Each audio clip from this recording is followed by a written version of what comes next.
Hey, welcome to another episode of the Black Guy Who Tells podcast.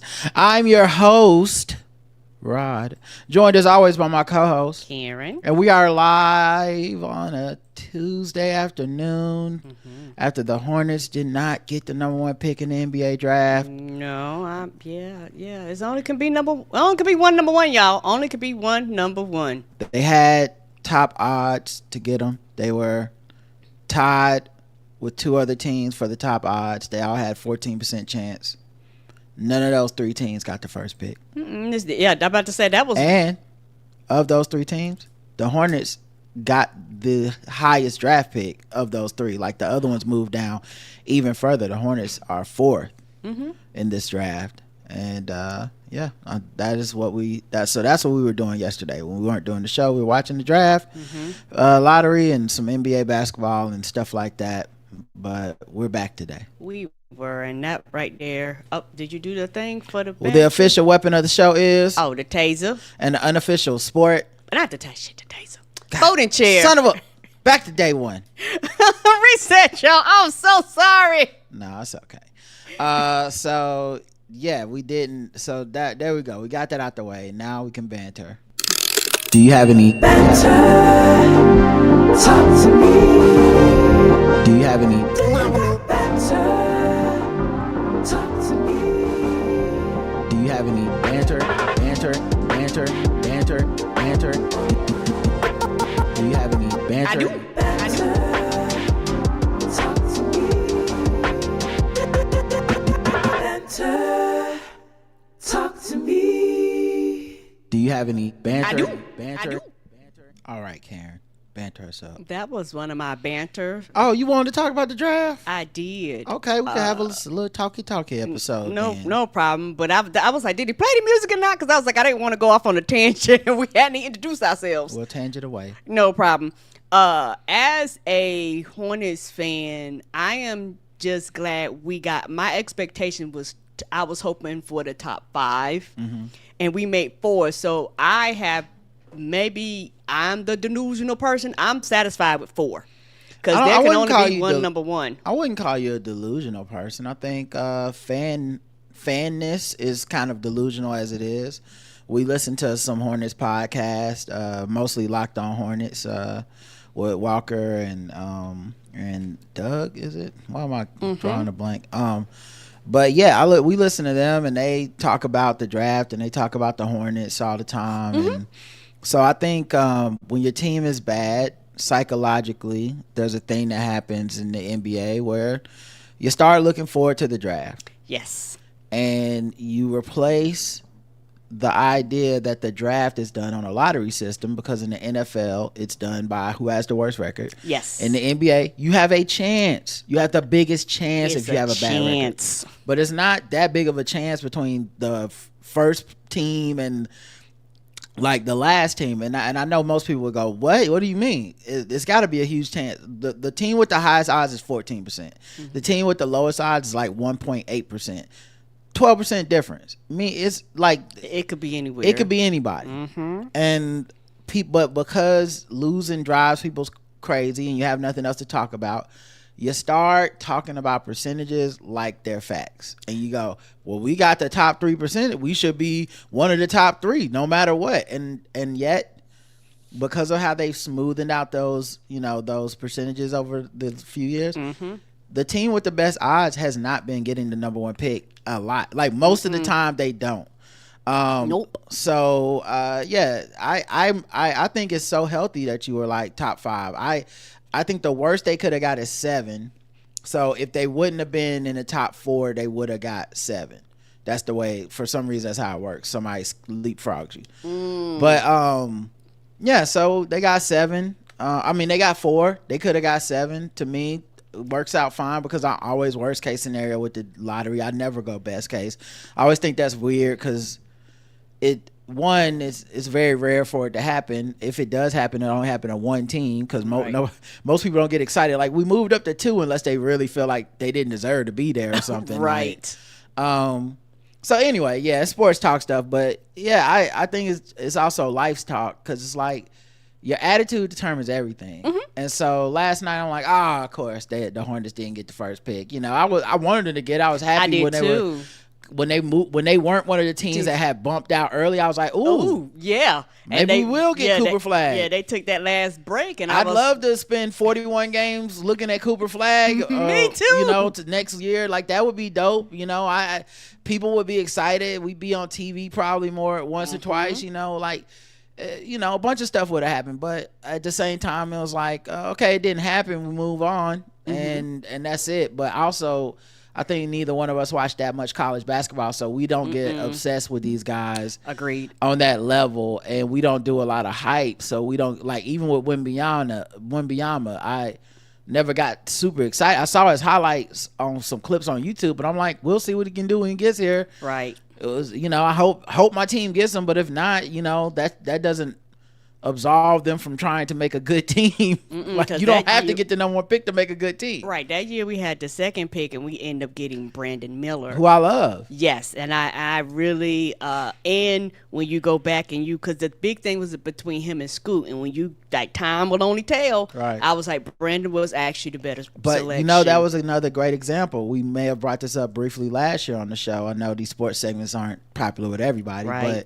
But Brandon Miller versus Scoot Henderson was another one of those ridiculous media contrivances. Yes. And they need stuff to talk about, so they can't help themselves. So they had because it's boring to just go, I don't know, which is the truth. That's boring. Knows. So instead, you talk yourself into a frenzy. It becomes the most important choice in the franchise history. Right. If they don't get this right, blah blah blah. The one guy's gonna be great. The other guy's gonna be mediocre. Trash, right. Like it's all that stuff. And at the end of the day, no one knows what the fuck they're talking about. And if the players are good, it'll work itself out, and you'll be fine. And I think that's what happened with Brandon Miller. He got here, everybody went, damn, I guess Michael Jordan and everybody in the front office knew what the fuck they were talking about. And all those fans that booed this pick really didn't know what they were talking about. Yes, they did boo that pick. And no one's clamoring for Scoot Henderson here.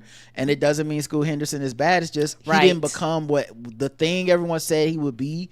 2 years in, we're not like, oh my God, generational talent. So it's just a draft, and everybody gets hyped up about everything. I do too, and I get it because, like you say, particularly when you talk about these things daily and a lot of times you have to do something to fill that time up. Yeah. So I get it, and so literally every team across the league was like number one a bust. I was like, this is not realistic, y'all. Like a lot of y'all gonna be really, really let down. Yeah, I said it on this show not too long ago. I was like, it's weird how every team wants to know is like, we need the number one pick or else. And it's like, that is a weird thing to feel.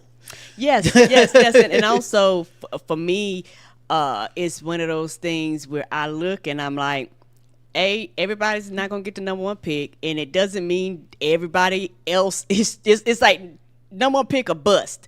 And that's never a true statement because, you know, if you watch any form of sports across the board, it's people that be selected all over the place that end up being stars in the league. Nobody knows anything for real. Yeah, so agreed. It's just no reason to get excited, too mad or too hyped. Right. So as somebody who goes to the games and enjoy the game, I just want high quality basketball. I just want to be able to just go and just enjoy myself. And also, we say it and people fall for this trick bag every year. Tanking does not guarantee a number one spot. And it's funny though how you get halfway through the season and everybody wants everybody to tank. I was like, that is fucking ridiculous. You know, Hornets have had a lot of injuries. You know, other teams have had a lot of injuries, which actually got them, you know, to the lottery. But my thing is for a lot of people, it's like, hey, dog, shit happens, you know. But if you're purposely dismantling your team, shipping people everywhere like the Utah Jazz, it's like, hey, dog, y'all do all that shit and y'all fell extra low. Yeah, I just hate draft. I hate the tanking thing too.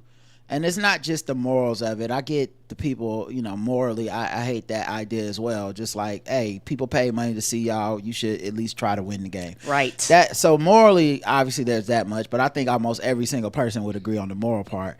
The part I'm saying is even mathematically, it's not very logical in the NBA. They've done the math enough to make it so that you should just go out and try to win and hope you get lucky. The team that got the number 1 pick this year was the Dallas Mavericks. Right. The Dallas Mavericks traded away Luka Doncic in what most people consider one of the most lopsided, asinine trades of all time.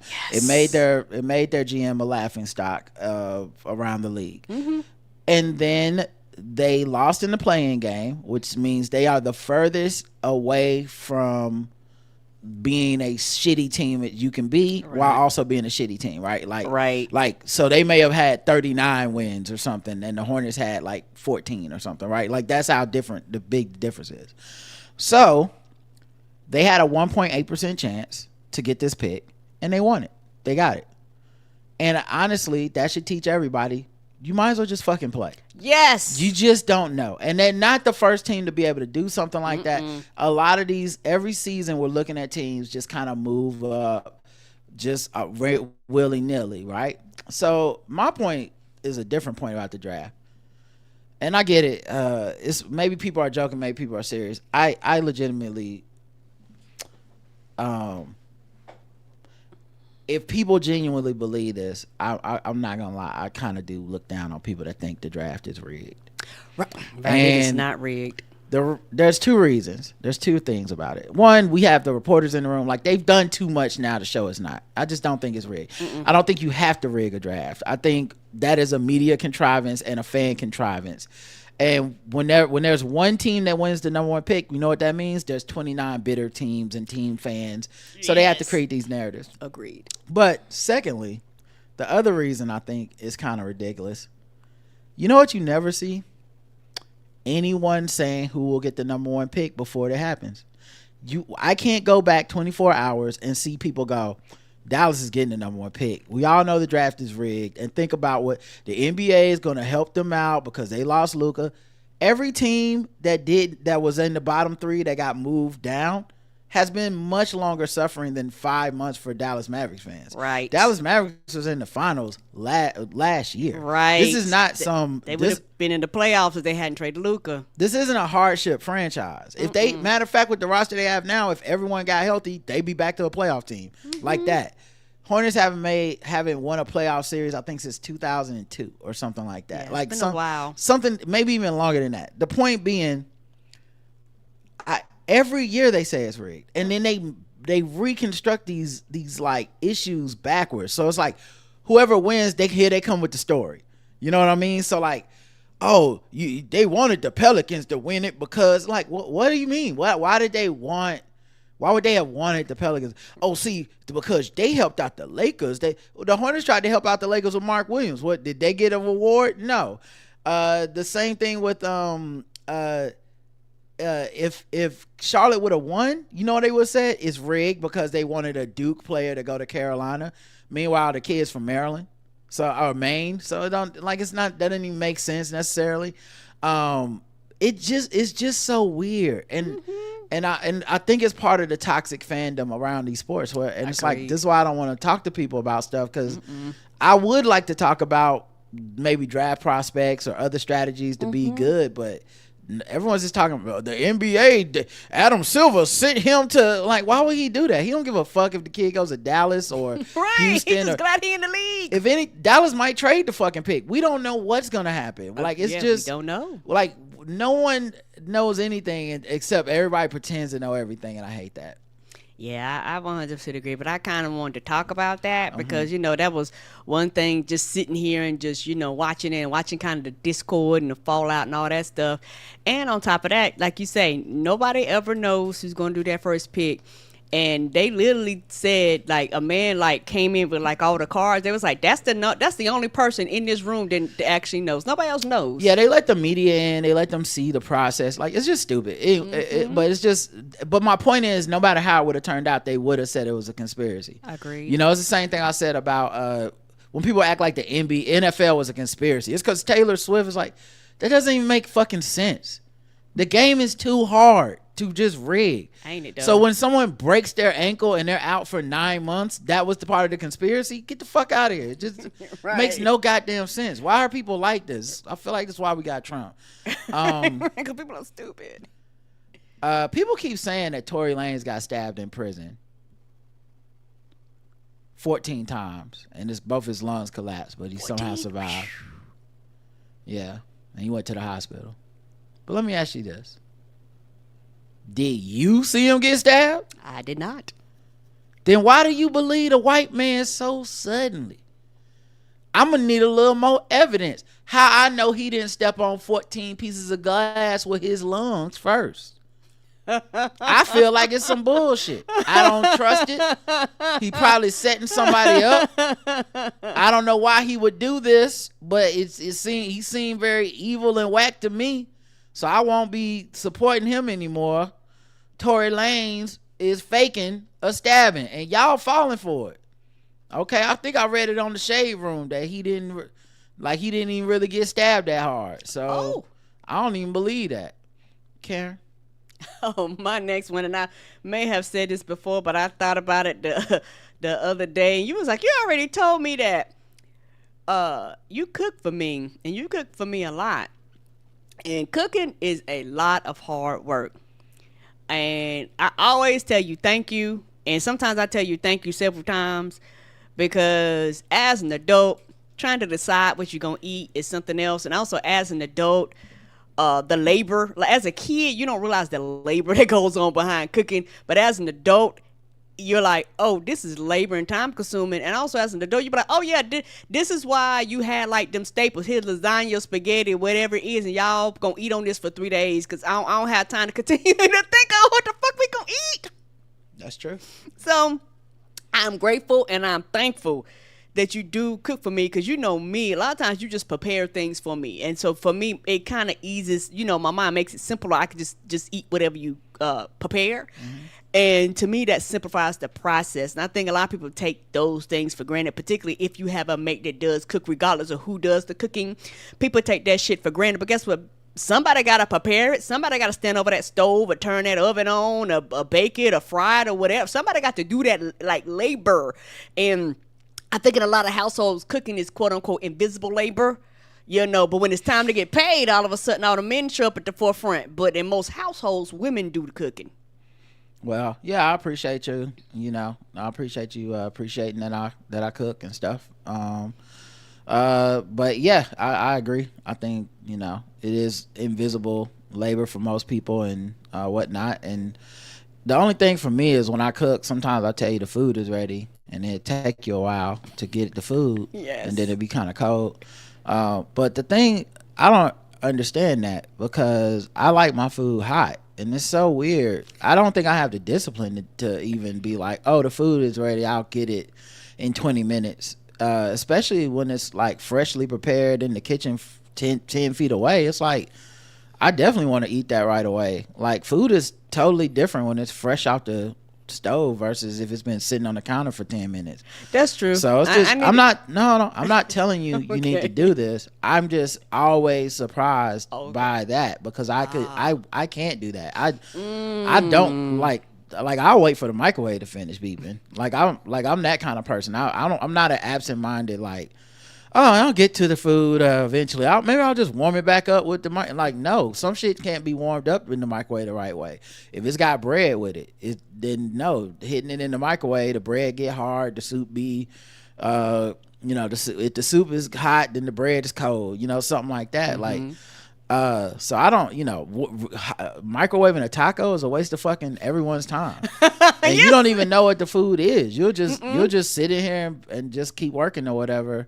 And I'm just amazed that you can even do that. I can't do that. I'm like a dog. If they put the thing on their nose, I would eat the thing every time. I would eat that thing every time. Whoever invented @followers sucks. And you need to take that away, Facebook. Don't that fucking suck? Because all of a sudden you get grouped. You be like, how the fuck why is this on my thing? And I don't like that the notification don't tell me it's a @followers notification. It just be like, hey, so-and-so tagged you to a post. Yes. And I'm like, oh, maybe they have something personally to say specifically to me. Right. And then when I click on it, it'd be like, @followers, try my new used condoms, just like my first time, every time. I'm like, what? Stop tagging me this shit. I don't want your secondhand condoms. Stop trying to repurpose and rebrand that bullshit. At the specific people you think are suckers. Don't just at all of us. Now I feel like I'm a sucker and I want to unfriend you. I'm not your at follower. Yes. It don't even say at friends. See, that's what happened to society. When we switched from at friends to at followers, it fucked everybody up. Used to be on MySpace, and Tom say, here's your top friends. Your friends. Now everybody think they're a goddamn cult leader because they got 6 followers. Yes, they do. And now they want us to try to fucking support their business on Etsy, so they adding all of us at the same time. Stop doing that shit. Yeah, and what's so funny now, when they do that, they hit up everybody. But if I got a fucking Facebook page, I can't do at followers and like hit everybody at the same time. Pay. You fucking charge me for that bullshit. Right, I gotta pay to actually at my followers on my Facebook page that is about a business that would have followers. Agreed. Sons of bitches, Karen. Right, I'm sorry, because I thought about that. No, don't you apologize. Damn it, don't you apologize. Yeah, you didn't do nothing wrong. Yeah, because I'm like, you were just yes-anding. It's very frustrating for me because I'm like, that right there is some bullshit. And I think if somebody at follows you, like you said, it ought to let you know this is an at follower. This is not somebody personally tagging. That's what I'm saying. Right? Yes, it should say at followers, and you can go turn these notifications off. Yep. If you're not hitting me up specifically, I don't care. Do not care. I've actually unfollowed people. I was like, unfollow. Get off my page. And I didn't have anything else. Oh, okay. Did I have anything else? No. Oh, yes, kinda. No, this won't be a story anywhere else. This is a Blackout Tips exclusive. Now, it shouldn't be a Blackout Tips exclusive because this shit happened in broad daylight, publicly in front of the entire world, and yet it's so normalized. I don't think anybody noticed. I'm watching Pat McAfee because I keep it on ESPN in the middle of the day when I'm home or whatever. And I just had it on. I was doing something else, but it was like, I could change the channel. I could finish folding clothes or whatever. Right. Anyway, Pat McAfee is on there. He's interviewing Maverick Carter, who I think is like LeBron's, homeboy and shit, and a huge like agent in the game, like one of the biggest in the world, one of the biggest power brokers, one of the most powerful black men in the NBA and probably sports, period. Maverick Carter, okay? That's who that brother is. Yes, he is. So Pat McAfee has him and his, crew of homeboys, white dudes and a couple, I think there's a brother that hangs out with them. And so they're interviewing Maverick, and then he brings up to one of the guys like, hey man, something, about the Knicks or New York team. And the guy comes up and says like the Knickerbockers, instead of the Knicks. And it's like, named after the, gang that moved to New York and da-da-da. And honest to God, it felt so out of nowhere. You know what I'm saying? Where like it didn't really fit with what anything they were talking about. It felt like that thing that they do on that show where like they elaborately want to like press a gag, so then they pretend that it's like, oh, this just randomly came up, and it's like, and it's, we're getting at the sponsors, we're getting at ESPN, ha ha ha, aren't we being irreverent and funny? But it was, to me, very obvious a wink way of saying nigger on the air, and then saying it in front of Maverick Carter. And then Pat McAfee says to the dude who said it, whoa, you getting too close there, you gotta, I don't like that, ha ha ha, you got a little close there. And then Maverick says something like, yeah. And Maverick, these interviews, like Maverick's on his AirPods in his passenger seat of a car being driven somewhere or whatever, and he just says something essentially like, yeah, it was a little close or whatever, and then the whole room erupts in laughter, like he just made like the most hilarious joke. And I saw before the show that, because I was looking it up to see if anyone else captured the footage, noticed. I could have recorded it on my thing, I just didn't. But I was like, what, is no one else noticing what I just saw? Right. So they cut, they go back or whatever, and when I'm Googling stuff before the show, and it doesn't come up. But what did show up is apparently there's a woman announcer that Black Twitter has tried to like turn into they trying to turn her into like a racist person, even though I disagree with them. But like every time she says something, they'll be like, oh, did she say something racist or whatever? And it's not. Like one of them was she pointed out all these celebrities that were at a game or something, and they were all black, and it was like no one talked about like later on, like, oh, it was for such and such black people night, or it was a HBCU game, or whatever it was. It's like she's being racist, haha. Like it's a joke now. I'm not even sure it's real. It's like a joke that people say. Wow. Yeah, that people say it. So anyway, the point was she said Knickerbockers on the air last night. And people, that's the correct pronunciation. The correct pronunciation. But people on Twitter, the black people on Twitter that always try to make fun of her and act like she's a racist, were like, did she say nigger behind it? She said a little too close to me. I don't know about that, like that. And I would not put it past Pat McAfee and his eternally online show and demo to have said, yeah, I'm gonna make fun of that. She said that on the show today. We're gonna pretend that it's just some random shit, but it's our way of like wink, wink, nod, nod. We're getting to say it too.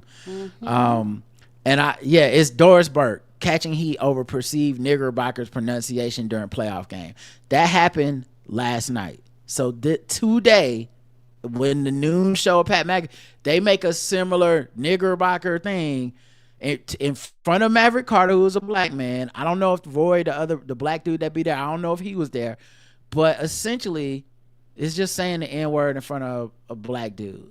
Now Pat McAfee had another time where he kind of got away with this and everybody laughed at it, but it was let a naysayer know or something like that. So this dude, there's a guy, Cam Ward, number 1 draft pick in the NFL, quarterback. He had this chain on or something, or like, I forget I think it was a chain, but it was like LMK or something, and it was like, what does this mean or whatever? And he told like Reese Davis, a white man, he's like, it means let a naysayer know. Now we know it means let a nigga know, but the joke is in that placeholder is naysayer, and everybody thought it was funny and clever, but Pat McAfee brings up naysayer, like someone brings up around him on the air, he recognizes the N-word.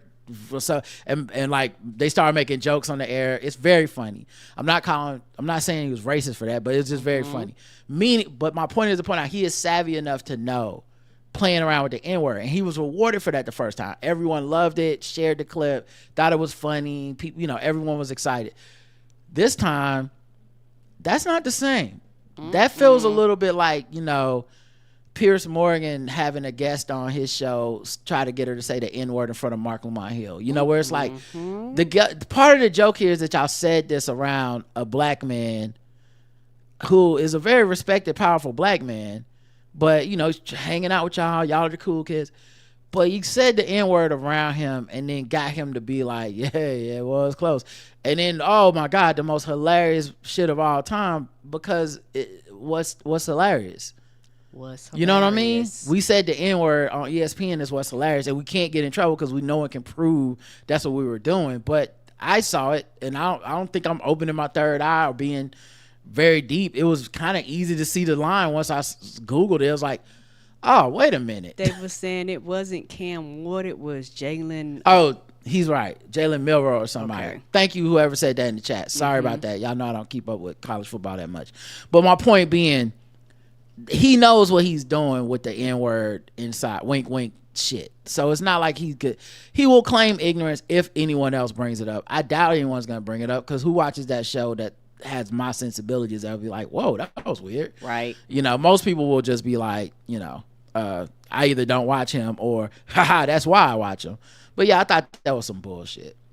All right, let's get into some segments here. That's enough banter. Guess we'll try to do some politics till we get mad. I didn't know she was black until a number of years ago when she happened to turn black, and now she wants to be known as black. People have got to know whether or not their president's a crook. Well, I'm not a crook. I've earned everything I've got. There's an old saying in Tennessee, I know it's in Texas, probably in Tennessee, that says, fool me once, shame on you, shame on you. Fool me, we can't get fooled again. Tell you what, I don't know about you, but I'm going to go to bed. All right. Politics till we get mad, and I'm sure there's lots to be mad about. Oh, wait, what the hell? This thing didn't want to show up my articles anymore. All right, well, we love a plot twist when I'm trying to do something. Jesus Christ. All right, let's go with this one. Maryland enacts landmark police overhaul, first state to repeal. Wait, how old is this article? I don't remember this. Oh, it's not. I don't know what's happening, guys. These articles are from like 2021. What the fuck? Uh-oh. Do you need to go out and come back in? I don't know. This has never happened before. This is insane. It brought up the archives. Right. I can use it on my phone, I guess, but it's just very weird that it was 100% just out of order just now. Let me try this again. Maybe did I hit the wrong? Oh, I know what it was. It's my fault, guys. I hit the wrong tab. I hit politics instead of election. All right. Anyway, here we go. Billboard goes up over South Florida labeling Trump a wannabe dictator. Mm-hmm. That's a true statement. He is a wannabe dictator.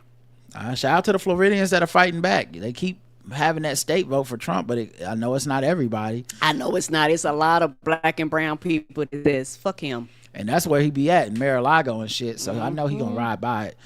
Donald Trump, who repeatedly promised to be a day one dictator, proves with every passing day of action he truly is a wannabe dictator, said Chris Wills, spokesman for Keep Them Honest, a nonprofit targeting GOP lawmakers supporting Trump's deportation agenda. Not keep them honest. Keep them honest. Straight to the point. Right. No bullshitting. Treat them like you want to be treated. I know. No chaser. Our members of Congress have a duty to use the checks and balances granted to them by our Constitution to ensure that we will not ever allow in the USA a wannabe dictator to take control of our democracy, not even for one day, he emphasized in a statement on Friday. Sad part is, like, what can you do beyond a statement? Like, I'm glad you're keeping that, same energy. I'm glad you're saying something, but man, like, this is what happens when we let our democracy fall to a person like this, because other than being upset about it, fuck else is we gonna do? We taking out billboards. Our politicians aren't actually holding his feet to the fire on any of this. No, they are not. Let's see. Trump fires back at critics and even some MAGA loyalists who have been upset that he is accepting a $400 million plane from the Qatari royal family. $400 million super luxury Boeing 747-8 jumbo jet, which of course raises all sorts of issues over espionage. Because why the fuck would the president for your country be flying in the plane made by some other country? Made by somebody else. And of course, just bribery, malfeasance, grifting. And because he was so nakedly, obviously, this person when he ran. Yes, he was. And our country aligned with him anyway. Because of that, he simply will not be held accountable. And media and public outrage will never reach the same level of outrage it reached for even, I don't know, Joe Biden pardoning his own son. Agreed. Something that we got article after article ad nauseum about. Joe Biden needing to step down, right? He's mentally deficient somehow. Was just on The View the other day, but whatever. He needs to step down. He is going to literally die in front of us. He has to go. It is so fucking crazy because that fervor, that amount of coverage, you could not turn on a TV on any station without them talking about Joe Biden need to step down. Yes, sir. We cannot muster that for any single thing Trump does. And it doesn't matter if it's legal, illegal, corrupt, or not corrupt. This is not. We spent more time on Hunter Biden's laptop, because that was supposed to mean something about ties to a foreign government. This is literally a foreign government giving the president an Air Force One. And we're like, yeah, nothing to see here. Nothing to like see obviously here. It'll be written about, but it's like he gets to be the victim. Like, hey man, y'all not being cool about this. Calm down. That's why are y'all doing this to me? I'm about to get a free plane. Chill out. That's what he's saying. That is exactly what he's saying. We won't be calling for impeachment. Nope. No one's gonna hold. Nobody gonna say he's incompetent. No one's gonna hold his congressmen and senators to the GOP for y'all need to do something about this. No one's gonna do shit. Right. They're not. And like I said before, it's the thing that made me upset. And I will forever be upset at the media. And I will forever, not everybody in the media, because there's some people out there doing their jobs, but the bulk of them did not do their jobs. And the bulk of them whined and complained and bitched about shit. But this right here is the real thing you need to whine and complain and bitch about. It's fucking crickets. We don't get the same articles. We don't get 4 months of you covering this goddamn plane like it's going out of style. You know what I'm saying? Shit like that. Those are the things that disappoint me in the media here. And it's actually, white people would never hold white people accountable, because that's what it literally boils down to. And they put this man in office to do this shit. And so I'm like, well, it is what it is. Yep. Who knows what else what money has exchanged hands and all other types of illegal shit that is going on that is up beneath the radar. We'll never know, or if he ever gets out of office, all jokes aside, somebody's going to uncover this. How do you know they won't sabotage the plane? I mean, we assume they won't because he's their puppet, but it's like, this is such a weird decision for a fucking politician to make, especially your president. This some dictator shit. Yes. Give me a plane. I'll fucking do it. I'll make the country do what the fuck I want them to do for y'all. Fucking insane, man. He also officially signed an executive order launching self-deportation program with free flights and cash incentives for migrants. Oh, so we do got the money. They're not gonna pay them people. They're gonna lock them up and ship them away.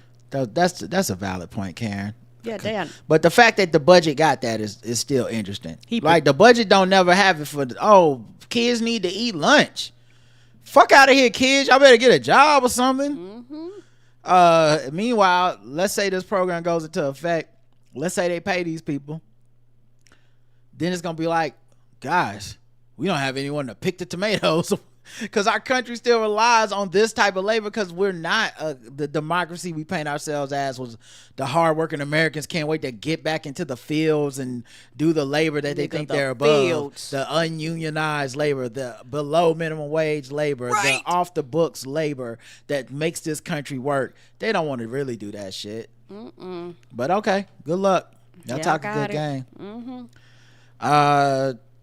But yeah, let's see what else he got. Trump got asked if he'll uphold the Constitution. He said I don't know. Once again, I don't think it's possible to muster the outrage that would happen with even. Like I said, Obama said I don't want this certain news outlet says something, and if he did, or not even did, he didn't even say he don't want them, but he just did not treat them great when they were lying about him on Fox News, and people were like, whoa, calm it down, Obama, what are you doing? But this shit is pure grift. Mm-hmm. And he said, AP, get your ass out of here. Word. Yep. RFK Jr. and them about to take fluoride out the water. Yeah, they don't want kids to have fluoride. The teeth gonna be fucked up, because before they put fluoride in the water, kids' teeth used to turn all types of colors. Child, you don't want this. You know what's so interesting is one of the big problems we've had that got us here is people's refusal to learn. Mm-hmm. So many people that are mad at the government don't even know what the government does for them. Right? Mad, they just assume it does a bunch of shit for other people that's not them. Right? This is how y'all gonna find out all the shit the government does. Yep. This is how you gonna find out. It's not rich people. It's not the billionaires. It's the fucking government. It's not corporations. The government. The government makes sure that street was straight. Mm-hmm. Apple didn't pay for the street. They don't give a fuck about you. If we didn't make them pay it through taxes, then they ain't paying it. That's it. Billionaires don't give a fuck about the planes landed or not. They flying on private jets. So you put them in charge of the fucking air travel in this country, and they I don't know, sometimes the fucking screen stop working. Y'all calm down. Y'all act like y'all paying on a private jet. Y'all be all right. Most of y'all should land.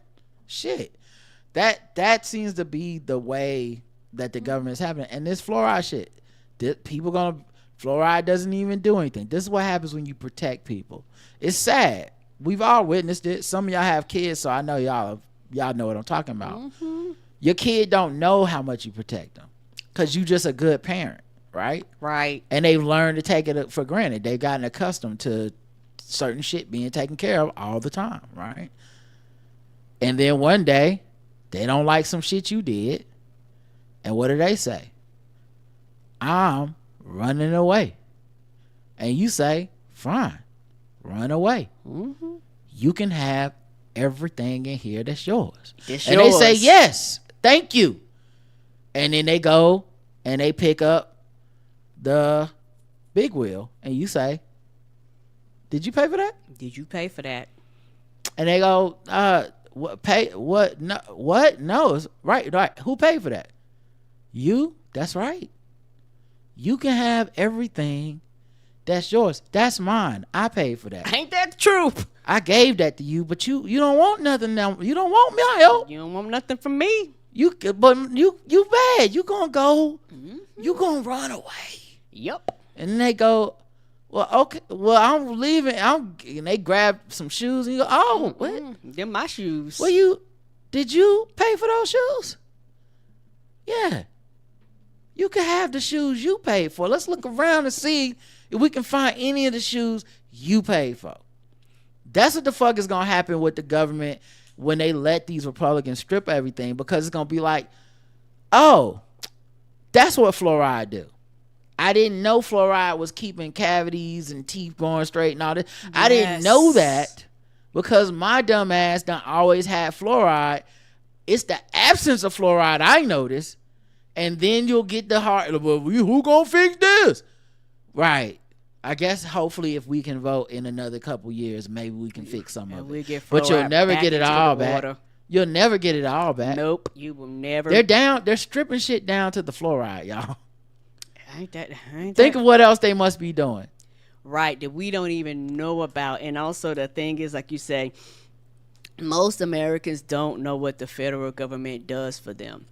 And everybody thinks the federal government benefits everybody but them.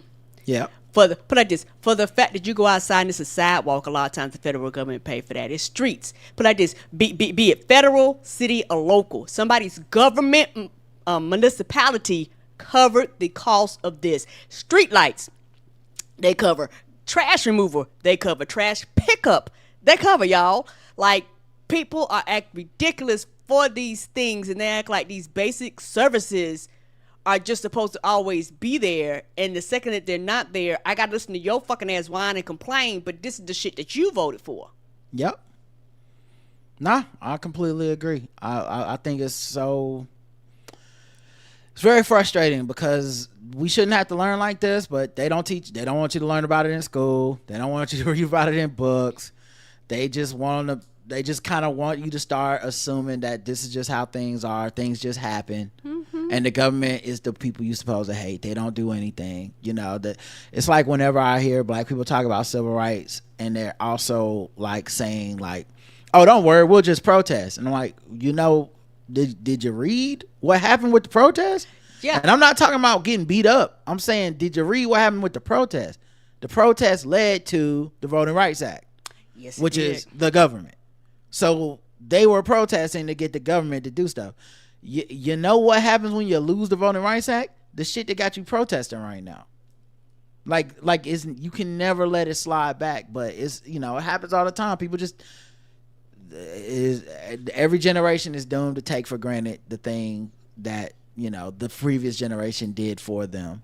Yeah, I agree. And so in that way, I guess we're always going to slide back. Yeah, and it's also, you know, one of those things where every generation does this. The younger people just think the old people just old footy dirty as fossils. I just go somewhere and die once you get over 35. Like, you just ain't supposed to have a life and live and to say so about what's supposed to happen in society. And me, as a, not trying to fun, as a more experienced person that done lived through some shit and done seen some shit and done watch young people like you come and go and leave and die, I'm supposed to just hand some shit over to you, you unexperienced person. Come take my shit then.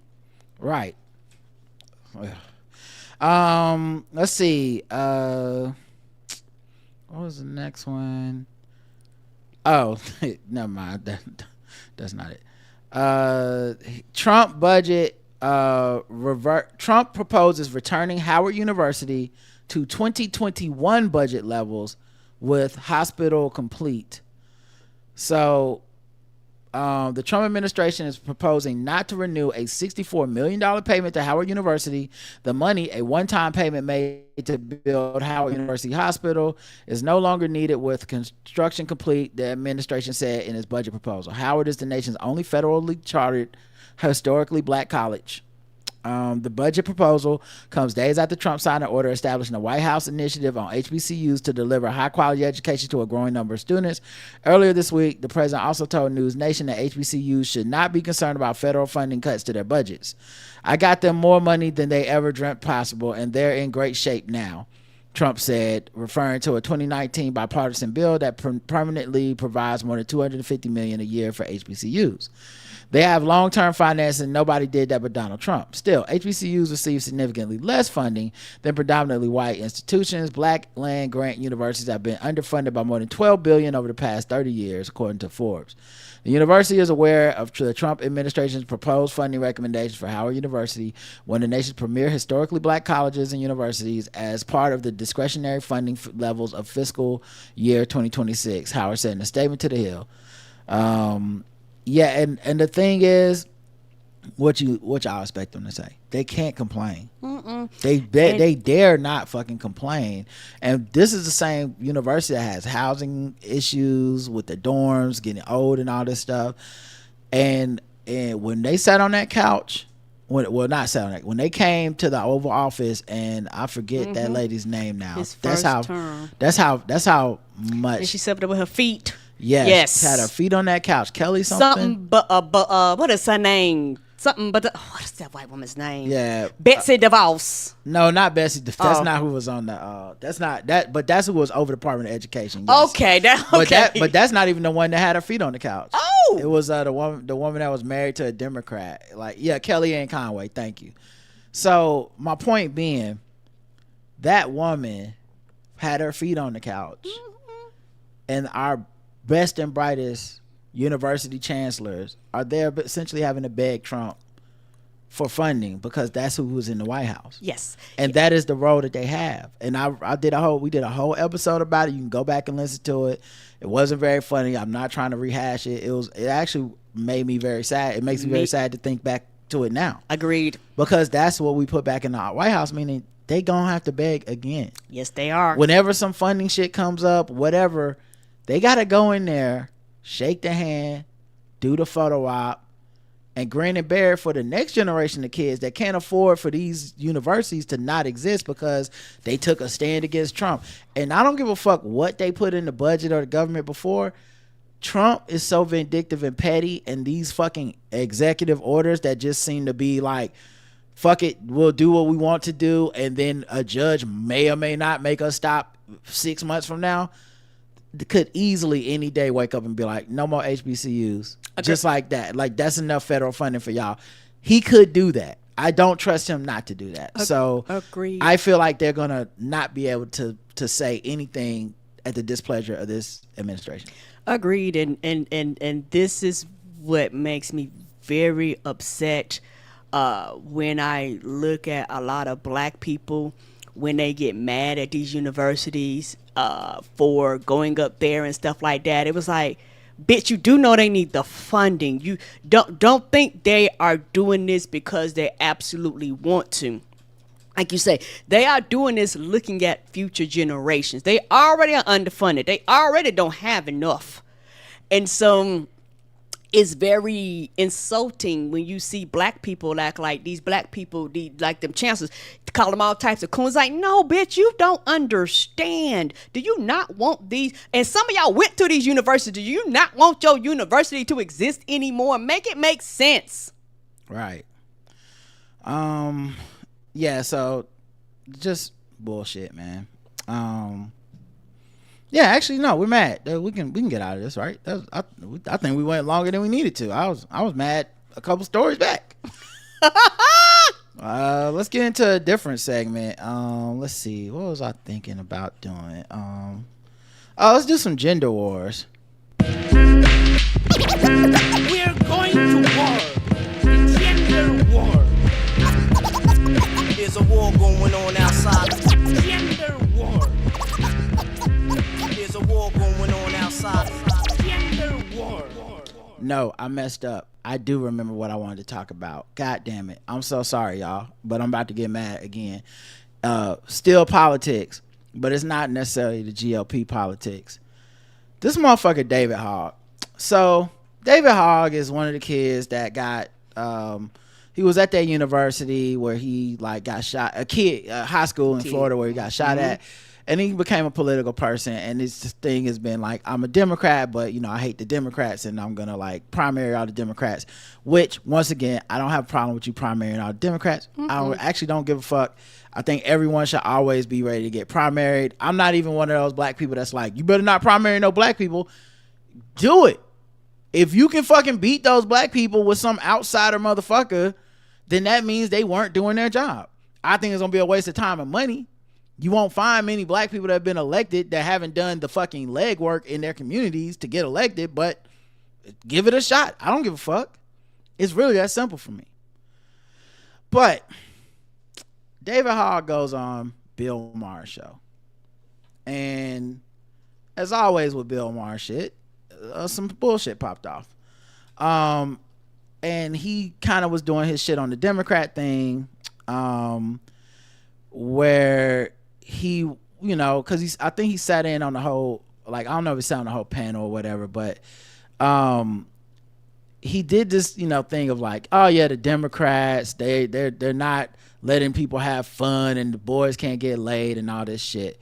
And earlier in the segment, I think he even said, you know, how he wants old Democrats to sit down, like Jim Clyburn and shit like that. And there's black people that agree with that, which is fine. Most of them not from South Carolina. Oh, they are not. Or the South. So yeah, they just talking. You don't really understand. But that's fine. You can want him to sit down. He is 83 years old or whatever, and I don't know what the succession plan is for him, but people don't like what they really don't like is what he represents, which is he's a power broker in the Democratic Party from the black South, and they get to kind of choose who's gonna be the next president, because that has been the way it's been set up for a while, since Clinton and shit, and they don't like that. And so everybody that wants the other 83-year-old man, who happens to be Bernie, to not retire, by the way, but they want him to be president, so they like, can y'all make this black man go away? We don't like him. Jim Clyburn is the worst. And David Hogg apparently is one of these sit your old ass down Jim Clyburn. Okay? All right. That's kind of offensive on its own, but I don't get necessarily offended by that because it's politics. Like, what, are they going to be friends? If you want Jim Clyburn gone, then run a candidate that can get him gone. That's what I'm saying. You take it out of my hands. And it's also one of these things, when these people get old and they're still running, is anybody asking why are they still running? Right. Well, yeah, like everyone just assumes like it's all vanity and ego, but some of these people are patriots and it's their duty, and they see themselves as people that can do the job. So why would they not do the job if they can handle it or whatever? Right. And so this is one of the statements. This is like the Jim Clyburn part, I believe. Here we go.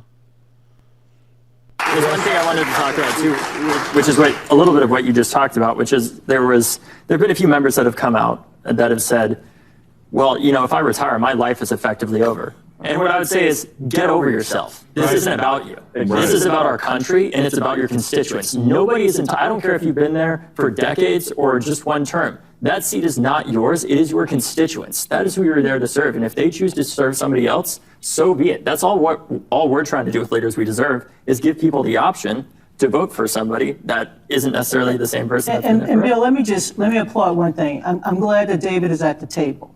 You know, I've been at the table a long time, and I love being at the table because it took me a hell of a long time to get in and to get a seat. And once I got a seat and got my folding chair, I was ready. I was set. And there comes a day when you can't stir every pot, and you're gonna have to get the out. And I'm glad that David is throwing a rock inside the park. All I would like to advise David is my 25-year-old March on Washington, King, Holiday, Free Nelson Mandela self. call me what the hell you please, but I know what I did when I was his age. I wanted to have a role in American politics. I want to care about my country. I want to love my country, and I want to give back what my country gave to me. And if David takes that spirit on the DNC, I'll vote for his ass again. All right, so that's Donna Brazile. I think she started out like she wanted to like push back a little bit. I felt, and then was like, I read the room, was like, I mean, hey, David, you're great.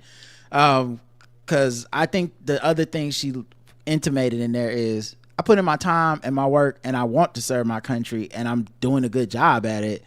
So, yeah, you're dismissing experience because you're young, but my 25 years seen some shit. And I know some shit that you don't know. Right. And also the thing is, with his first statement, he was saying, you know, some of these older people were saying, like, if I step down, you know, I'll die.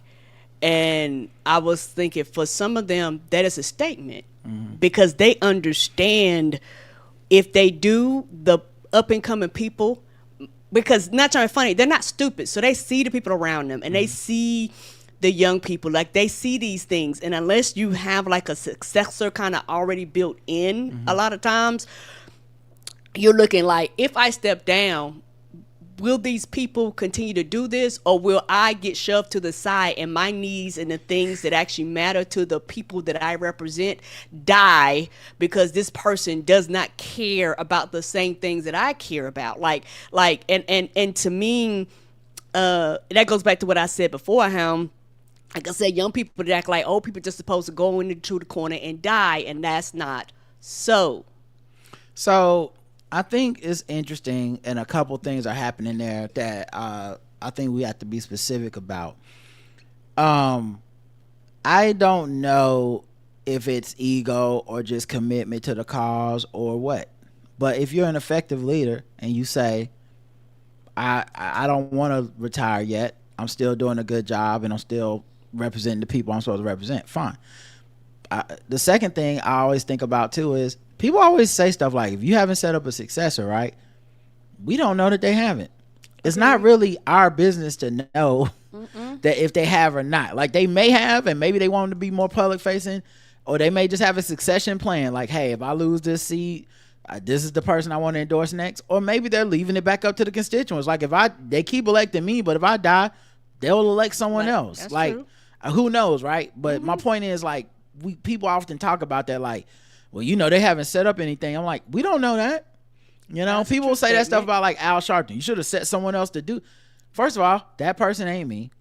It'll be someone I chose. So y'all still, if you don't like the way I get down, you won't like them either. Right. But then the last part of that is, I may have set something up to be like, hey, when I pass, you know, so-and-so takes over the Action Network and we keep moving. Keep going. Like, I'll be gone, but we keep moving. Anyway, Yeah, so that's, so the other, go ahead. I'm yeah, sorry. like, you know, and a lot of times these older people have designed shit to outlast them. Yeah.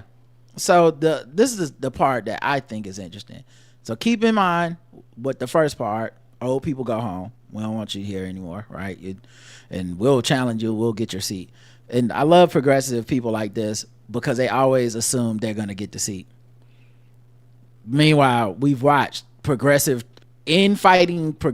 challengers lose to incumbent Democrats more than a few times. Bernie's run a couple people himself. More than a few times. Nina Turner's run. Like, she's lost several times. There's no guarantee that you can just come in and be like, I'm more progressive.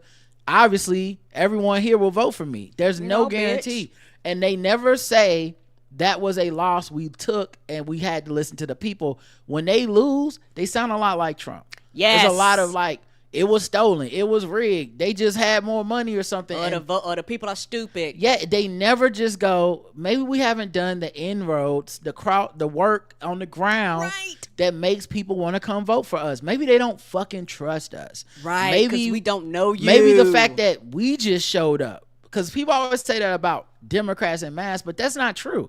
Locally, your local Democrat, if you're politically involved, if you're going to these meetings, you know them.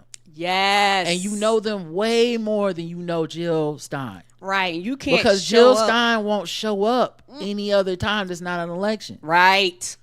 So that's bullshit. But we say these generalizations when we need to be more specific. So anyway, here's what he had to say about these kind of like MAGA kids and shit, right? Right now, what I think happened last election is younger men, they would rather vote for somebody who even if they don't completely agree with, they don't feel judged by, than somebody who they do agree with, that they feel like they have to walk on eggshells around constantly because they're going to be judged or ostracized or excommunicated. And what's interesting about this moment is it feels like the two parties in some senses have flipped, where, Republicans used to be the judgmental assholes in many ways. And since many Democrats, despite us, I would say for most of us coming from the right place of wanting to do the right thing, we've created a culture where we say, well, if you say the wrong thing, you're excommunicated. And that's just not how human beings work. Nobody's perfect, but ultimately what we have to do here is figure out how to bring people back in and work towards the bigger goal of advancing the future of this country and helping young people especially get by so that they're able to focus on their lives and, getting with a young woman or something like that, instead of how are they going to pay their rent, for example, or how are they working their two jobs. Young people should be able to focus on what young people should be focused on, which is how to get laid and how to go and have fun. David Hogg for president, ladies and gentlemen. Okay. This is important on several levels to me. The first that you can't ignore is who the audience is Bill Maher, who essentially has been attacking Democrats nonstop for the last 5 or so years. The man who went to see Trump at the White House and told us all he was great to him, and he don't know why everybody's so mad. Right. At least he has a sense of humor. I can make jokes with Trump that I feel like I can't make around a Biden or Obama or Clinton or something, right? Okay. So that's the first thing. He's feeding red meat to a crowd that's been amped up to be like, that's the real problem. Okay. Now, this is the sleight of hand part of it. This is the second thing. His message is, to me, not much different than Gavin Newsom, than Bill Maher himself. His whole, everyone's too mean to me, I can't make jokes. But low key, it's not that different from any centrist Democrat, right? It's just sleight of hand. It's disguised as progressiveness, but is it that progressive what he just said? No, that is a compromise of your morals and standards on your side of what you call good. He's like, these young men vote for Trump because they're not having their economic needs met. Now, he's going to present that as a young thing, right? It's an age thing. But when you look at someone like a Joe Biden or the older Democrats, Jim Clyburn, these people y'all want to get rid of, what is their message? Hey, these older people that y'all think we can't work with, that we need to cross the aisle for them. What this man just recommended is cross the aisle for the young conservative. But it's no different. Those MAGA guys, which this is point like number 3 or 4, those MAGA guys keep getting treated like they accidentally voted for Trump. No, they did it on purpose. Oh, they might vote for someone who they disagree with on things. If they were going to vote for someone they disagree with on things, they can't vote for Democrats. No, their fees were hurt because someone said you can't say the R word anymore. Right. You can't call gay people the F word anymore. They don't like your race jokes. So I got to go vote for Trump. Now, That's an extreme. Is Trump Mr. Nice? Is he making people feel good over there? Is that what he's doing? He's making everybody feel good? Because when it's the Democrats are responsible for making every fucking body in the world feel good all the time. Right. They go over there specifically because they're like, we be wanting to make people feel bad, and they were mean to us about it. That's David Hogg's essential reasoning. And so the fifth thing, or fourth, I can't remember, this is the sleight of hand I want to point out. Connect all those dots. What David Hogg is saying in the beginning, in the first clip I played, we want these old people, Jim Clyburn, step down, move, get out the way. It's enough. You're old. What did I say James Clyburn represents? Southern black voters. Okay? What David Hogg is saying is we need to go get these MAGA young dudes, these manosphere type people. We need to swing them to the Democrats. So when I say MAGA young dudes, a picture comes in mind. And that picture is majority white dudes, young white men, right? A demo that's not really democratic or progressive, that will always grow up to be conservative for the most part, right? What he is saying is we sacrifice the voice of the older Southern black vote, the one that won the election for us 4 years ago, when they said, it's Joe Biden, guys, you won't vote for a woman. Right? we're gonna throw them out, and we're gonna chase the young swing, supposedly MAGA voter, who really deep down is a Democrat. But their problem with the Democrats is, you know, you can't say stuff about the black people, the women, the trans people, the gays, the people that aren't from this country. You can't say shit. As if MAGA isn't the most you can't say shit as cancel culture people on the planet. Like, they literally get the fuck out the country as cancel culture, right? He is saying the same thing we accuse older Democrats of doing, making trade-offs. His trade-off is the same trade-off that I didn't like with Bernie Sanders. Where I'm like, I love your economic ideas.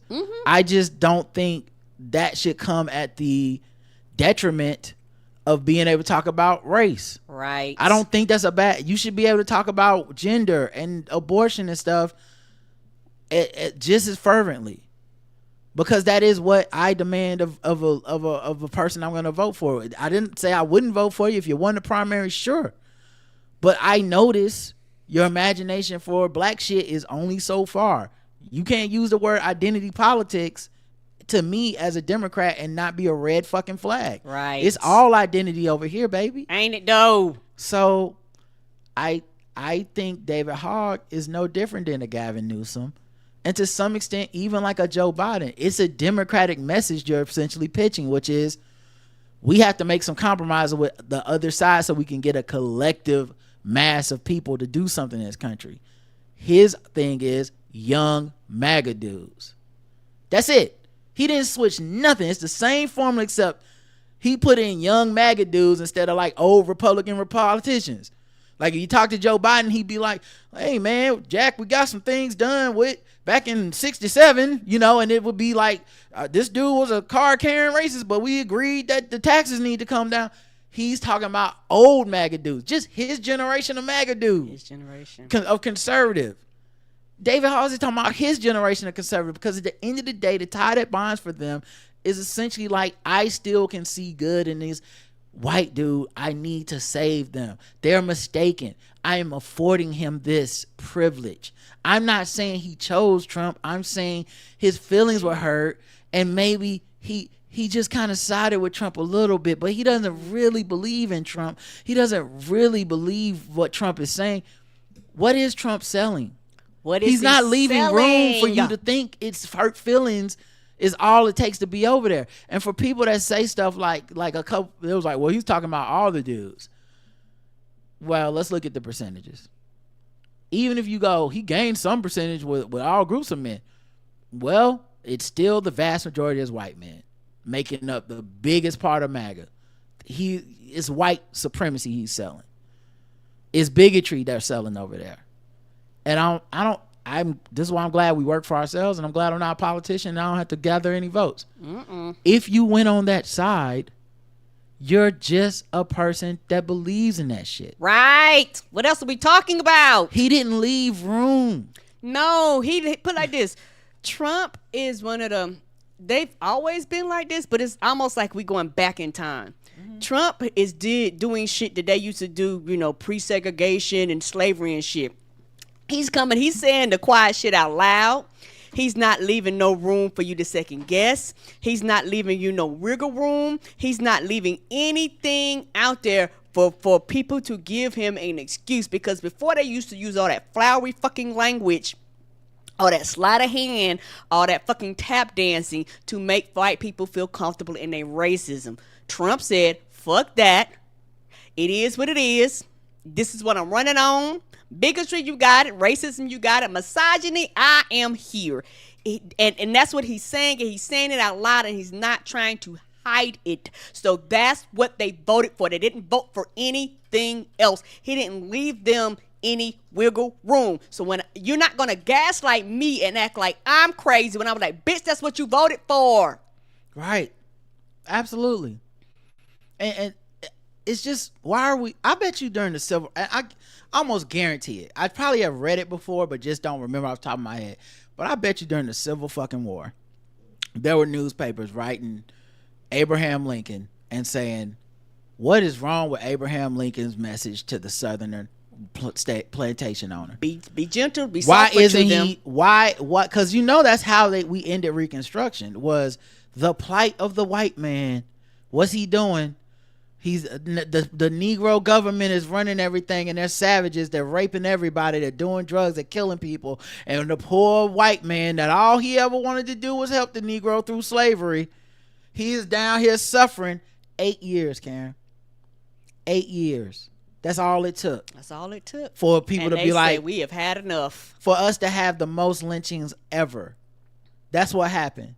Southern white violence. Just horrific shit. Right. And it's all based on white feelings being facts. We don't like that we are not being served. And that's what all this is the same motherfucking shit. It's just 2025. And David Hogg, dumbass, who is willing to I want to push the party to the left. Okay, I love to see that. But you're not. You're just pitching the same thing. You're talking about going to the right. If you're talking about, we got to stop telling people not to treat people badly or that's all you're saying. Tell me the words, David Hogg, that hey, they just want to have sex with girls, and we're fucking them up by telling them they got to say the right words. Tell me the wrong words they're saying, David.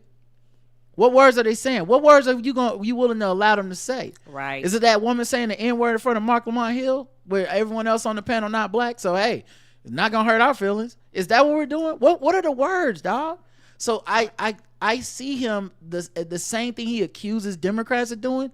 He can't trick me. You're doing it, but you're just doing it with these younger guys. You want to go get the Joe Rogan crowd because you're probably on the internet too fucking much, and you think that shit is gonna swing an election.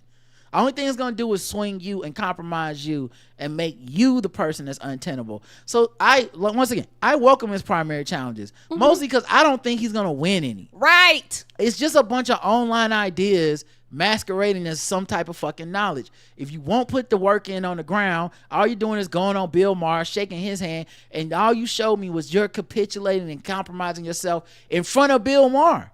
You supposed to be Mr. Progressive. You should have went up there and put a foot in his ass. But you got the claps and you shook the hands because at the end of the day, you just want a bigger bubble like every fucking body else. Yeah, that's what people want. And to kind of piggyback on some of the things you said before, that's one reason, particularly if you know your history and you live down here, you understand the importance of letting whiteness be white, unchecked, and unbalanced. And it's one of those things to where up north it's just sophisticated racism. A bitch, the racism is still there. You just got tall ass buildings, but it did not go away.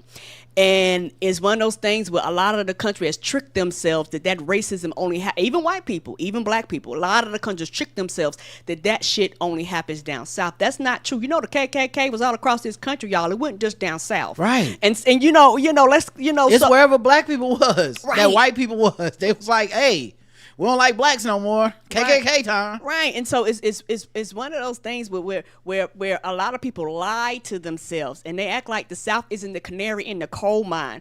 The South is the place when they start changing rules, all of a sudden everybody start reverting back to the pre-segregation shit. They say, hey, and enough of this equal rights shit.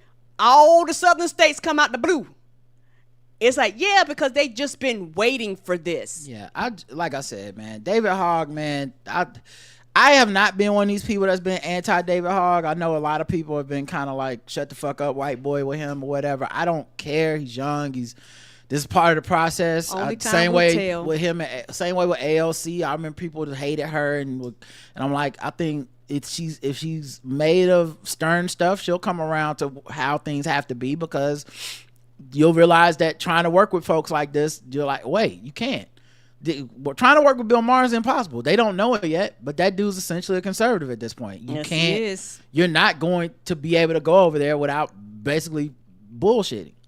So anyway, sorry, that was a big tangent, and yes, I'm officially politics till we get mad 10 times over. But I had forgot about that shit. I wanted to talk about that when it happened, but we took yesterday off. All right, Gender Wars. I'm gonna play the song again because that you Y'all never got that by segment, right? We're going to war. The gender war. There's a war going on outside. Gender war. There's a war going on outside. Gender war. Ah, yes, Gender Wars, where we judge content that is designed to start fights between men and women, particularly black men and women. And we're not judging it on do we agree or disagree. What are we, fucking two? No, we know it's all fake. We're judging it on how well executed it was. Right. And today's contestant comes from my own Facebook page where I shared this this video, and we're gonna watch it together. Okay. All right, so teacher discover student disrespectful behavior is the caption. Okay. Now, Karen, what did you see? He taking pictures of her butt on his phone, and he did not have it on silent, so we heard that it was like cha-ching, cha-ching, like taking pictures. Okay, and she turned around. Now, Karen, are you ready to continue? Yes. Okay. Let me see your phone. Are you taking a picture of my behind while I'm teaching my lesson? Are you taking a picture of my behind? Give me your phone. Give me your phone. No. What? Give me my phone. She snatched the phone from him. Now, I will say, this is one of the biggest students I've ever seen in my life. I'm about to say he look like a grown ass man, and why is he the only person in the classroom? Oh. You just took a picture. She smacked him in the face and said he took a picture of my behind. I'm somebody's mother, and I'm sure you got one. Would you want somebody to be taking a picture of your mother's behind while they teaching? I want you out. Now, there was a quick edit there. I noticed that when she said I want you out, so they must have broke Carrie. Maybe he laughed, I don't know. And this TV got a bunch of apps on it. Look like some AOL, ESPN. It's Roku TV. Okay. I guess the class must have been on what's on the local news that day. Apparently so. I want you out. I don't see anything else around here that would indicate I don't see it being no a classroom. clock. I don't see nothing on the walls. Yeah. Mm-hmm. Even the floor. He not even sitting at a standardized desk. Yeah. Probably because his big ass wouldn't be able to fit in it. I don't know whose book bag that is, but I don't feel like it's his. Neither. You're not taking my class no more. I'm holding on to this phone because I'm going to show the authorities. Give me my phone. Get out my classroom. Get out my classroom. Get out. The things teachers have to go through nowadays. All right. So, I have some questions. The first one, Karen, is this. Who is filming this? Agreed. Who is filming? Y'all rented out somebody's warehouse. What is this? Why? But like, why do we have another camera taking a video of him taking a picture of this woman's ass, fake. who's a teacher? Why didn't they just give us the footage from his phone? Which would have made more sense. Right. Like that, I don't even understand that. But Karen, somebody say the other student right there, one other student in the classroom. What, like the other? Because I think I could take this to the next level, and I actually think this would have made it great. He should have turned around to the camera and been like, "Are you recording me taking pictures of her ass?" Yes, that would have took. This is a classroom. Level. Give me your phone. Give me your that. Would have been like, okay, you acknowledging it as the classroom. It's so clever and hilarious. I'm not talking about being real. I'm just saying be funny. He should have broke the fourth wall. True. That would have been the funniest goddamn sketch of all time. Cause then it makes sense that the rest of this Tubi ass sketch was so trash. Cause it's like, oh, y'all was always being funny. And so the rest of it becomes part of the sketch where it's like, oh, we were supposed to notice it wasn't a actual like chalkboard. It was a Roku TV. Oh, that's why she was, wearing those pants in the classroom. Whatever it was. All right. But those are my observations. Karen, what would you give it, 0 to 10? Oh, this was bad. This was, I did not like this at all. Everything felt staged. It didn't feel, it's like they didn't want to put in the work, if that makes sense, to actually get it to, put like this. If it would have been more funnier, that would have been a thing. Like you said, if you turn around and looked at the camera like a running joke, like, I was just like, I think this got to be one of the worst ones I ever seen. This is terrible. It really might be the worst one I've ever seen. You deserve no points. I'm like, did anyone get fooled by this? Who? Like, if anything, I have to judge somebody that would send me this to be like, you ain't gonna believe this. Like, I'm like, whoa. What did you get on the SAT? What level of school did you make it to? This shit is fake. Right, and they got a grown ass man look like he got his doctorate somewhere. What is happening here? Right, like what could have possibly? How did this fool anybody? Matter of fact, I didn't even look in the comments. I should have looked in the comments to see. It has 2,000 comments, and I'm trying to see. Can't get mad if he took a picture. Maybe if she dressed like a teacher, he won't take a picture. Oh, did somebody fall for this? See now, this man better not have no children. There's no way. There's no way this man got a job. Nigga got a whole ass 401k. Who is this person? Crook Diesel? No. Oh Lord, no. Oh, somebody fell for the trick. What? This is obviously acting. This is why Trump is president, because y'all this dumb. Oh, he got somebody. Andrew Jerome responded, agreed. This may be 2025, but if you're a teacher, should dress appropriately. Wearing pants, underwear lines don't need to be present. Although taking a pic of her backside isn't appropriate either. You think it's real too? Tell me this, y'all know this is not like I've been in enough classrooms. This is not the flow ain't even the classroom standardized flow. What are we talking about here? Or be a man, be a fucking man, control yourself, be respectful instead of blaming clothing and skin. What's wrong with how she dressed? She fully covered. She's fully covered. Crying emoji. What you want her to put on over that? Amen. These people 100% serious. Oh no. You a clown. She fully dressed. Some men have no respect. It's all men, by the way, because I'm sure she's an IG model. That's the only way she got on my feed. There's no fucking way she's on my page out of just genuine, like, this is some content you need to see. It's like, It's a butt. The AI knows enough to scan butts at this point. Oh my God, this is so sad. Oh, well, I guess I have to kind of give it a higher score than I was going to give it. Because I was going to give this shit a 0, but... I'm about to say, that's what it get from me. Now I know some of you stupid motherfuckers got fooled. I'm like, can it be a 0 if even one of you...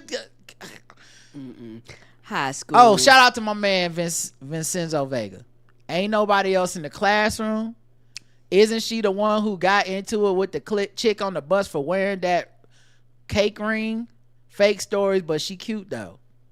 Okay, you know what? I'll take it back down, 0. You right. Yeah, it deserves a 0. Like I am. But if you got fooled by this, honest to God, what's wrong with you? Check your pulse. What's wrong? Something's not right. Check into a hospital. Your family should get an alert. If you left a earnest comment on this, your family should get an emergency alert. Get a life lock alert. They gotta you need therapy, counseling, or something. I posted because I'm stupid. Right. You just want to believe. Right. I want to believe it's women like this just doing stupid stuff. I hate them that much. Oh my God. All right. Grown ass man paying a goddamn mortgage talk about with a high school student. Get out of here. That is crazy. All right, we'll do a little bit longer. Let me see what else segments we didn't do. I guess a little bit of Diddy because the trial started. P. Diddy be wanting the body, and you gotta tell him no. Psycho.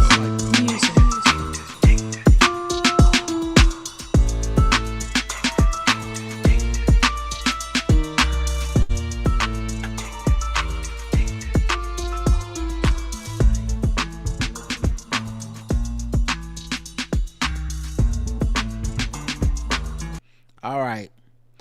Diddy news. I'll just read mostly the headlines because it's pretty. Now that the trial started, details are gross and coming out, but they're even in the headlines. Some of them are pretty terrible. Just letting y'all know. Okay. Security guard testified Diddy tried to bribe him after that hotel attack on Cassie, which that was the rumor for a long time. Was he got that footage from the hotel? He had tried to bribe the dude, but I guess the person said no at the time, maybe, but someone else higher up in the hotel must have given him the video. He said he had responded to a call about a woman distressed on the 6th floor. It was Cassie Ventura, and in court testimony, he described Diddy as sitting on a chair and only a towel, what he called a devilish stare. He claimed Diddy handed him a wad of cash and said, "Don't tell nobody."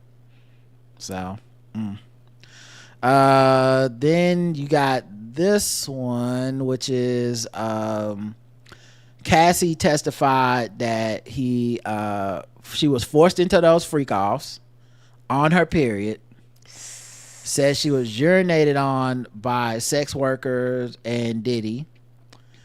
I forget, there was one more thing she talked about as well. No.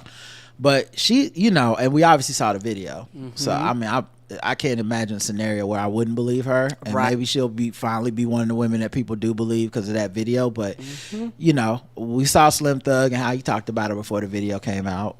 Everybody, she just want money and all this type of shit. So who knows what people are willing to believe. But it was her lawsuit that started all this.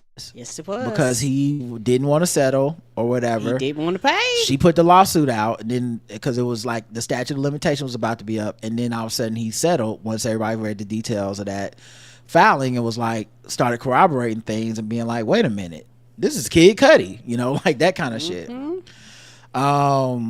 But yeah, so she described just all the terrible things that happened to her. And then sex workers were there. One of them talked about having sex with her using baby oil, and Diddy was watching and all this stuff. What I think is very weird, I don't know. I've never been in this situation, so I don't know what it's like to be this man's family. But like the kids were there, and then when the sex worker went to testify, they all made a big show of getting up as a family and walking out. And I'm like, I don't know if they're walking out because it was inappropriate, if they're walking out because it's like we're so offended, or just the fact that it's like it's weird that the kids are gonna be there for a trial like this. Like this is what the trial gonna be. So like if they couldn't be in there on day one, ain't heard nothing yet. Yeah, I don't think there's gonna be any days you're gonna be able to be in there. This man's accused of being a sexual sadist and a rapist and a bunch of shit. So yeah, she testified today. I don't know if it's gonna be an ongoing like multiple days testifying or what. If they're gonna cross-examine her, I don't know how it goes. But yeah, so that's the findings from the Diddy trial. Ugh. All right, let's wash that out of our mouths with some racism.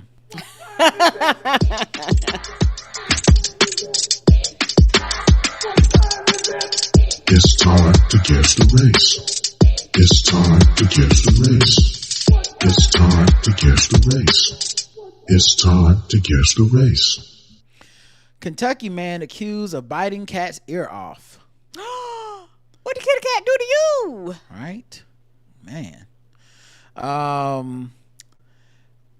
Pulaski County man is facing animal cruelty charges after deputies say he abused a cat during a domestic dispute. You know what? I bet you get more time for that cat than if it was a woman. He might.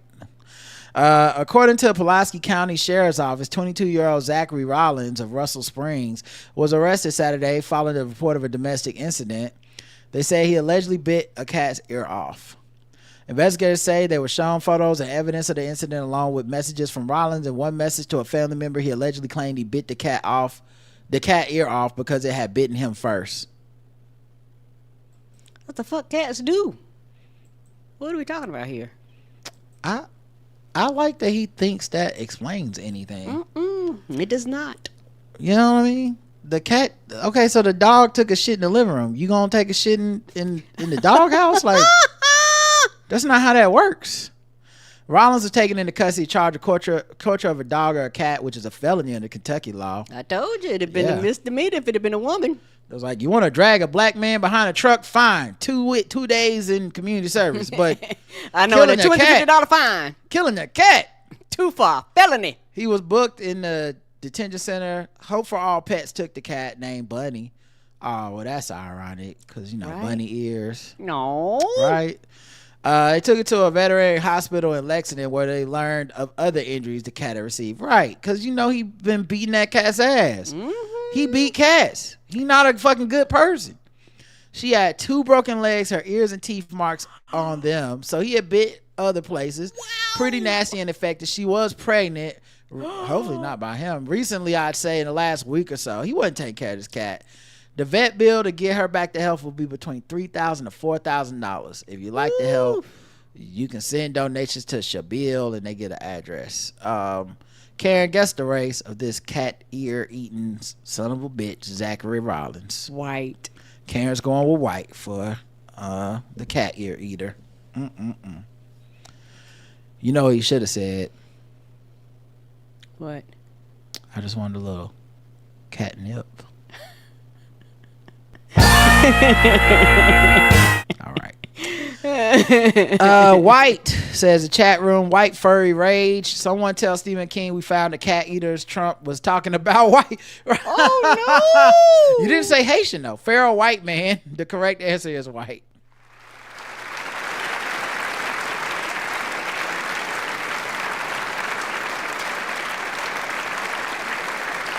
Are you surprised 0 people guessed Haitian? You don't say. That's interesting. Maybe we're not racist enough. He did that. Right. All right, let's go to the next one from a person that probably did that too. Who knows? This one happened in our home state of North Carolina. Come on and raise up. We got to get another song. We do. Our only other song is like I'm going to Carolina on my mind or whatever. So we got to get like somebody got to make a new anthem. Yeah. All right. A North Carolina man is being accused of a disturbing crime at a fast food chain. Oh shit! You got some minimum wage. Red Springs Police Department responded April 17th to a McDonald's on 4th Avenue after a man was allegedly exposing himself in the drive-thru. Right. So you go, yes, sir. It's $3.49. Oh. Right. Because like, most of the vehicles they're looking down in. Mm-hmm. Is the ice cream machine down? Well, I'm not. Can I interest you in my McDick? Made you look. Would you like a tip? No, I don't. I do not want a tip, sir. In fact, you know what? Meals on me. After several days of investigations, officers discovered the suspect. Several days? You know McDonald's have like 5 cameras around the drive-thru. What are we doing here? The suspect was identified as DeAndre Pittman of Lumberton. Not DeAndre. Police say they spotted Pittman driving on May 8th, pulled him over and arrested him. He's charged with 2 counts of indecent exposure. Did he also... Yeah, in the country, Lumberton. Did he pull it out for the police too? Right. Or he got shy? May have. Police said he is now booked in Robeson County Detention Center under no bond. Karen, guess the race of DeAndre. What's his last name? Robeson? DeAndre Pittman. Black. Got no bond. They was like, you know what? We ain't even gonna give you the opportunity to get money together to try to get out. Yeah. They was like, no, thank you. All right. You too dangerous. You got drive-thrus everywhere. Right. It's like, put your dick away, sir. Mayor McPeen Black. That's hilarious. Drive-thru Dick Tease Black. Mr. Nugget Black. I guess he was fucking that McChicken. The correct answer is he's black.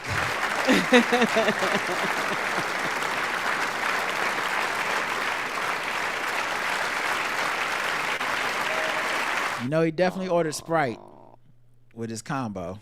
You know he did. Let me get orange. Oh, man.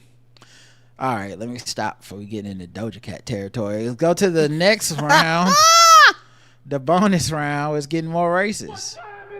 That bitch was white! I ain't racist. How can I be racist about anybody or anything in my life?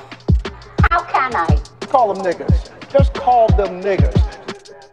It's time to get Gold the race. teeth, gold chain wearing, fried chicken and biscuit eating, monkey ate baboon, big thigh, fast running, high jumping, spear chucking, 360-degree basketball. All right. Let's see which one I want to do. Let's go. You know what? Let's keep it on theme. Let's go with the McDonald's one. Okay. A man found slumped over in car at McDonald's is now facing drug charges. And we're not talking about the drugs in the burgers, guys. Another type of drug.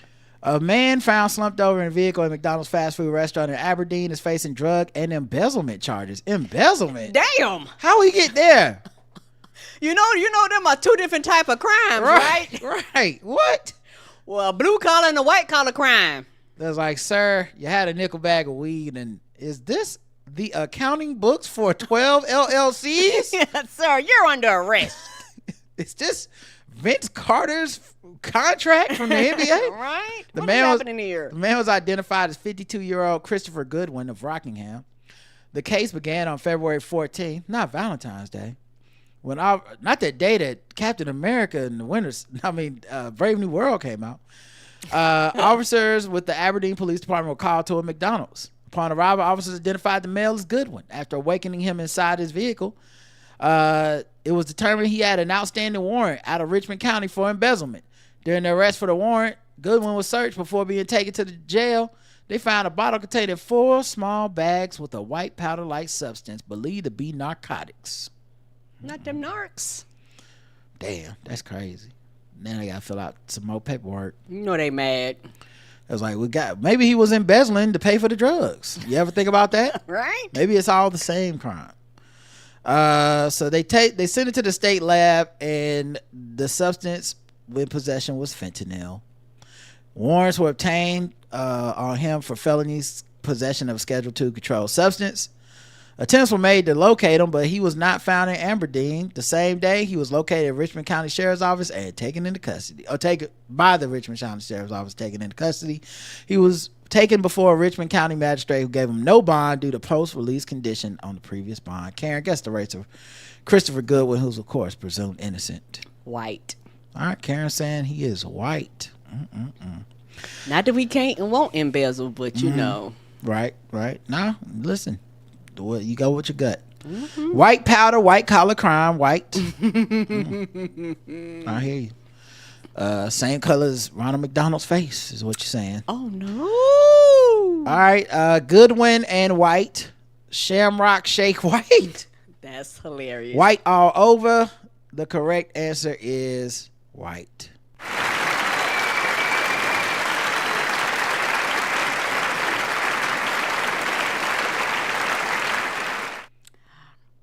Yeah, he look kind of like Herman Munster or something.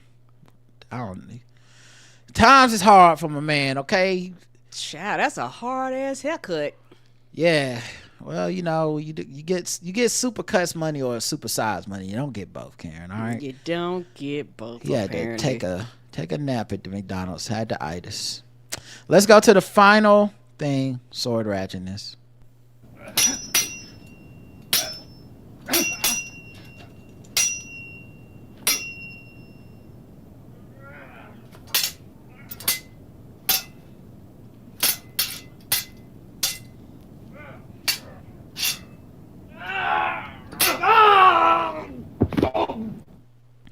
Man with this never mind.